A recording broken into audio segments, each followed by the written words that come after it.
एक और दर्दनाक हादसा दक्षिण भारत के चेन्नई में घटा। चेन्नई की एक ऊंची इमारत, 3 साल का आरव अपनी छोटी साइकिल के साथ लिफ्ट में था।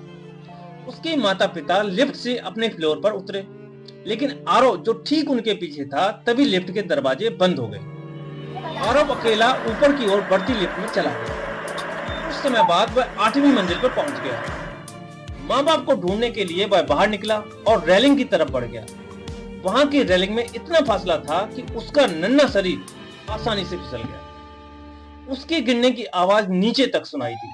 उसे फौरन अस्पताल ले जाया गया, लेकिन बहुत देर हो चुकी। डॉक्टरों ने उसे मृत घोषित कर दिया। माँ बाप की आंखों के सामने उनका बच्चा उनसे छूट गया। बस कुछ सेकंड की चूक और पूरी जिंदगी बदल गई। इसी प्रकार एक और हादसा महाराष्ट्र के थाने में घटित हुआ। ठाणे की एक दोपहर, मौसम साफ था, सड़क पर चहल पहल थी, लोग अपने अपने काम में व्यस्त थे। इसी बीच एक ऊंची इमारत के 13वीं मंजिल की बालकनी में एक नन्ही बच्ची खेल रही थी। भाई 2 साल की मासूम जान, दुनिया से बेखबर, अपनी ही मस्ती में। अचानक एक चीख, लोगों ने ऊपर देखा। बच्ची रेलिंग से फिसल चुकी थी।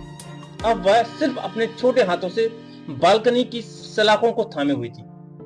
हवा में झूलती हुई नीचे खड़े लोग कुछ समझ पाते उससे पहले ही उसके हाथ छूट गए। बच्ची हवा में गिरी और उसी पल एक आदमी सड़क से दूसरी ओर से दौड़ पड़ा।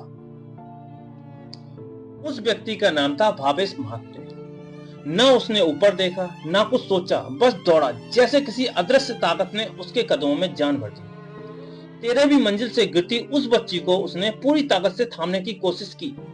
वो उसी पूरी तरह से पकड़ तो नहीं पाया, लेकिन उसकी बाहों और सीने से टकराकर उस बच्ची की रफ्तार टूट गई, बजाय जमीन से सीधा टकराने की, और वो बच्ची जिंदा बच गई। बस मामूली सी चोटें और जिंदगी सलामत। लोग स्तब्ध थे, किसी की सांसें रुकी थीं, किसी की आंखें नम थीं, और भावेश चुपचाप खड़ा था, जैसे उसने कुछ बड़ा नहीं बल्कि अपना फर्ज निभाया।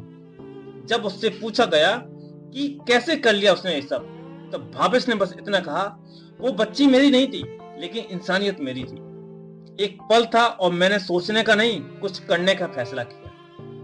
कुछ लोग वक्त के हीरो नहीं होते, वो इंसानियत के इतिहास में अमर हो जाते हैं।